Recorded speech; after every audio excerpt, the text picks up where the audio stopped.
ბათუმის მერიის სპორტისა და ახალგაზრდობის დეპარტამენტის თანამშრომლებმა ტრადიციული სტუდენტური დასაქმების პროგრამის პრეზენტაცია მოაწყეს. პროგრამაში მონაწილეობის მიღება 300-მდე აკრედიტებულ უნივერსიტეტის სტუდენტს შეეძლება. პროგრამაში მონაწილე სტუდენტების შერჩევა დადგენილი კრიტერიუმით 100 ქულიანი სისტემით თითოეული სასწავლებლისთვის გამოყოფილი კვოტის ფარგლებში მოხდება.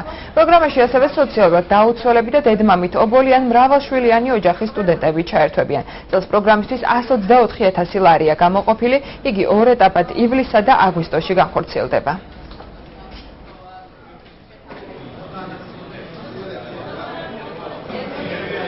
ტრადიციულად ქალაქ ბათუმის მერიის სპორტსა და ახალგაზრდობის განყოფილება ახორციელებს სტუდენტთა დასაქმებას. წელს დასაქმებაში ჩაერთვება 300 სტუდენტი, რომელიც შეირჩევა 6 კრიტერიუმების მიხედვით.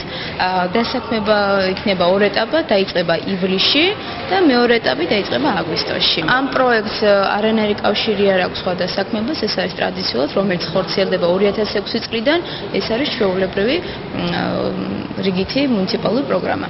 სამარჯვების საინტერესო იყო იმით, რომ მე ვმუშაობდი ჩემს სასწავლებელში და ამით გარკვეული გამოცდილება მივიღე. საზღვაო აკადემიის ბიბლიოთეკაში ვიმუშავე 1 თვის მანძილზე.